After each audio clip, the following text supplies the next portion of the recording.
Propaganda మాత్రం peak.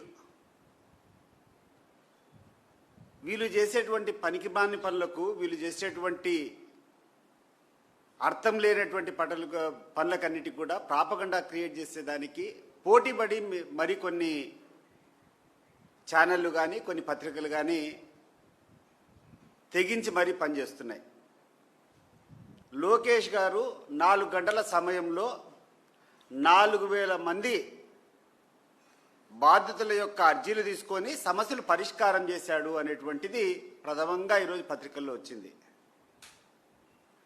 నాకు అర్థం కావడంలో 4000 మందిని క్యూలో నిలబెట్టుకుని ఆ పేపర్ లాక్కుంటే కూడా 1000 మంది కంటే ఎక్కువ లాక్కోలేం. ఇండివిజువల్ సమస్యలు పక్కన పెట్టండి. అధికారం రాకముందు మీరు చెప్పినటువంటి హామీలు, మీరు అమలు చేసినటువంటి విధానము, మీ సమాధానం ఏంది అని చెప్పి నేను అడుగుతున్నా. ఈ రాష్ట్రంలో జగన్మోహన్ రెడ్డి గారు ముఖ్యమంత్రిగా ఉన్నటువంటి సమయంలో ఆయన దిగిపోయేటువంటి కాలానికి 66 లక్షల మందికి 66 లక్షల చిల్లర పైచిలుకు పెన్షన్లు వచ్చేటివి. మరి ఈరోజు ఎంతమందికి వస్తున్నాయి లోకేష్ గారు? 61 లక్ష. ఈ నెల తీస్తే 61 లక్ష అంటే 5 లక్షల మంది తగ్గిపోయినారు. వాస్తవంగా 60 సంవత్సరాలు నిండినటువంటి వాళ్ళకందరికీ నువ్వు పెన్షన్లు ఇస్తే ఈ రోజుకి దాదాపు 72-73 లక్షల పైన పెన్షన్స్ ఇవ్వాల్సినటువంటి పరిస్థితి ఉంటే గడిచిన 1.5 సంవత్సరం నుంచి ఒక కొత్త పెన్షన్ కూడా నువ్వు ఇవ్వలేదు. నువ్వు ఆ రోజు చెప్పినటువంటి మాట, నువ్వు మీ దత్తపుత్రుడు మీ తండ్రి మీరందరూ కూర్చొని ఇచ్చినటువంటి మాట ఏంది? బీసీలు, మైనారిటీలు, ఎస్సీలు, ఎస్టీలు వీళ్ళకందరికీ కూడా 50 సంవత్సరాలు దాటితే పెన్షన్ ఇస్తామని చెప్పారు. 50 సంవత్సరాలు వదిలిపెట్టు, 60 సంవత్సరాలు పూర్తయిన వాళ్ళకే గడిచిన 2 సంవత్సరాల నుంచి ఒక్క పెన్షన్ అన్నా ఇచ్చినావా? జగన్మోహన్ రెడ్డి గారు పదవి దిగిపోయేటప్పటికి 20 లక్షల మందికి పెన్షన్లు అదనంగా వచ్చినాయి.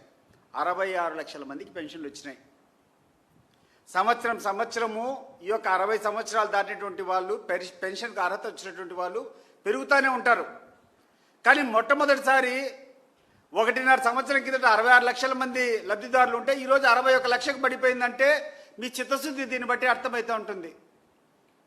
పని చేయవయ్యా లోకేష్. ప్రచారం తర్వాత, ప్రాపగండా తర్వాత, ముందు పని చేయి. ఇటీవల కాలంలో జగన్మోహన్ రెడ్డి గారు 18 సార్లు ప్రెస్ మీట్ పెట్టారు.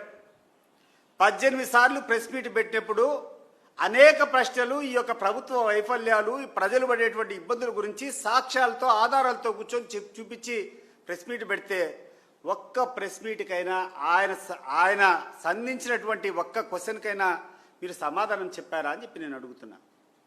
ఒక్క ప్రశ్నకు ఒక్క ప్రెస్ మీట్ కన్నా మీరు సమాధానం చెప్పారా? చెప్పకపోగా మీ యొక్క పేడ్ ఆర్టిస్ట్నో ఎవరో ఒకరు ఉంటారు మీ దగ్గర పనులు జరిపించుకునేదానికో, లేకుంటే వ్యక్తిగతంగా లాభాలు పడేదానికి ఎవరన్నా కొంతమంది చౌకబారు వ్యక్తులు ఉంటే వాళ్ళతో కూర్చొని రకరకాల స్టేట్మెంట్లు. ఈరోజు ఎంత దౌర్భాగ్యంగా ఉంది, ఎంత దారుణంగా ఉందంటే, ఒక బీజేపీకి సంబంధించినటువంటి ఒక ఎమ్మెల్యే ఈరోజు జగన్మోహన్ రెడ్డి గారి గురించి, జగన్మోహన్ రెడ్డి గారి కుటుంబం నుంచి భారతి గారి గురించి మాట్లాడడము అసలు జగుర్పు వస్తుంది. ఎట్లొస్తాయా నీకు ఇట్లా మాట్లాడేదానికి? నాకు తెలుసు కాబట్టి నేను చెప్తున్నా. ఇటీవల కాలంలో నేను సన్నిహితంగా ఉన్నాను కాబట్టి నేను చూస్తున్నా. పులివెందులకు పోయి చూడిపో, వెంకటప్ప స్కూల్ అనేటువంటి స్కూల్లో 1000 మంది పేద విద్యార్థులకు చదువుతో పాటు, యూనిఫామ్తో పాటు, బట్టలతో పాటు, పుస్తకాలతో పాటు వాళ్ళకు కావాల్సినటువంటి షూస్ దగ్గర నుంచి, సాక్స్ దగ్గర నుంచి అన్ని ఇచ్చేటువంటి కార్యక్రమం గడిచిన 10-15 సంవత్సరాల నుంచి భారతమ్మ గారి ఆధ్వర్యంలో జరుగుతుందో లేదో ఒకసారి చూడిపో. ఎవరైతే వికలాంగులు ఉన్నారో, ఎవరైతే మానసికంగా సరిగ్గా లేదో అటు పిల్లల కోసం అని చెప్పి 65 మంది విద్యార్థులకు విజేత స్కూల్ అని చెప్పి పులివెందులో పెట్టిస్తూ ఉన్నారు. విజయవాడకు ఆమె వస్తే కూడా ఏ రోజు ఒక ప్రభుత్వ కార్యక్రమంలో పాల్గొనలే. ఆమె చేసేటువంటి కార్యక్రమం అంతా ఏంటంటే, ఇన్నటువంటి మదర్ తెరెసా ఒక అనాథ ఆశ్రమం ఉంది, ఆశ్రమం పోయి పేదవాళ్ళు ఏదన్నా ఉంటే ఆ పిల్లోళ్ళతో 4 సేపు కాలక్షేపం చేసి వాళ్ళకు మనోధైర్యం ఇచ్చేది తప్ప ఎప్పుడు చేయదు. ఆమె మీద మాట్లాడేటువంటి దౌర్భాగ్యం ఎందుకు దిగజారుతారు మీరందరూ అని నేను అడుగుతున్నా. సిబిఐ ఎంక్వైరీ అంటే, ఇప్పుడు సిబిఐ ఎంక్వైరీ కాకుండా ఏం ఎంక్వైరీ చేస్తుందండి? వివేక హత్య కేసు గురించి సిబిఐ ఎంక్వైరీ కావాలని ఈరోజు పేపర్లో నేను యొక్క స్టేట్మెంట్ నేను చూసినప్పుడు సిబిఐ కదా ఎంక్వైరీ చేసింది. ఎవరు ఎంక్వైరీ చేస్తారు? మరి సిబిఐ ఎంక్వైరీ చేసింది, ఎంక్వైరీ పూర్తి అయిపోయిందని చెప్పింది, ఒక నివేదిక ఇచ్చిన తర్వాత మీరు దాన్ని కమిట్ చేసుకొని కేసు నడుపుకోవాల్సింది పోయి మీరే ప్రొలాంగ్ చేసుకుంటా అలా వేరే వాళ్ళ మీద నిందలు వేయడం ఏంది? ఆదినారాయణ రెడ్డి గారు, నేను చెప్తున్నా, ఇంతవరకు నువ్వు అవినాష్ రెడ్డి మీద కానీ, లేకుంటే భారతమ్మ మీద కానీ, లేకుంటే జగన్మోహన్ రెడ్డి మీద నిందలేసే దాని ప్రయత్నాలు చేస్తున్నావు. నేను కూడా ఈ కుటుంబానికి వ్యతిరేకంగా నేను పోటీ చేసినా, వాళ్ళ మీద పోరాడిన, ప్రత్యక్షంగా నేను నిలబడిన అనేక ఎన్నికల్లో.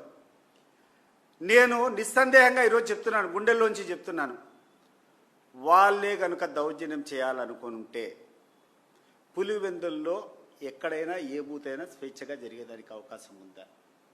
ఏ ఎన్నికల్లో ఏ బూత్లో అయినా ఎక్కడైనా అవకతవకలు జరిగినాయి, ఈ బూతులు రిగ్గింగ్ అయిందని చెప్పి ఎప్పుడన్నా మనం అడిగామా? ఇంక్లూడింగ్ బీటెక్ రవి ఎక్కడైనా కూర్చొని ఈ పోలింగ్ స్టేషన్స్లో అవకతవకలు జరిగినాయి, రిగ్గింగ్ జరిగిందని చెప్పి రీపోలింగ్ జరగాలని ఎక్కడన్నా కోరినామా? మరి అంత ప్రజాస్వామ్యబద్ధంగా ఎన్నికలు జరిపినటువంటి కుటుంబం మీద మనం అబాండాలు మోస్తాం. పట్టభద్రుల ఎన్నికలు జరిగాయి. పులివెందులో రాంగోపాల్ రెడ్డి నిలబడినాడు. రాంగోపాల్ రెడ్డిని చెప్పని చెప్పు, పులివెందులో ఏమైనా అవకతవకలు జరిగాయా పట్టభద్రుల ఎన్నికల్లో? అనేటువంటి 2-3 పోలింగ్ స్టేషన్, మండలానికి ఒక పోలింగ్ స్టేషన్, 2 పోలింగ్ స్టేషన్లు ఉంటుంది. మరి ఇంత నిస్వార్థంగా ఎటువంటి ప్రజలకు ఇబ్బంది లేకుండా పోలింగ్ జరిపించినటువంటి కుటుంబం మీద ఏదో ఎప్పుడో జరిగిందని చెప్పి 20 ఏళ్ల కిందట 15 ఏళ్ల కిందట ఏదో జరిగిందని చెప్పి నెపం చూపించుకొని ఇటీవల జరిగినటువంటి ఒక ఎన్నికల్లో మీకు కావాల్సినటువంటి కొంతమంది పోలీస్ అధికారులంతా కూర్చొని దుర్వినియోగం చేసి ఒక జెడ్పీటీసీ గెలుచుకొని అహంకారంతో మాట్లాడుతున్నావే. సరే గుర్తుపెట్టుకోండి మీరు ఎక్కడి నుంచి వచ్చినారో.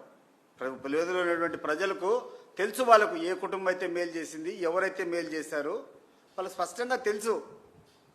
ఈరోజు నువ్వు వైఎస్ఆర్సీపీ తరఫున జరిపి జగన్మోహన్ రెడ్డి గారి దగ్గర టికెట్ తీసుకొని జగన్మోహన్ రెడ్డి గారి పార్టీ అభ్యర్థిగా గెలిచి నువ్వు పార్టీ మారి చంద్రబాబు నాయుడు పక్షాన చేరి మంత్రి పదవి తీసుకొని అంతటితోన్నా ఆయన దగ్గర ఉన్నావా? నువ్వు చెప్తాండా?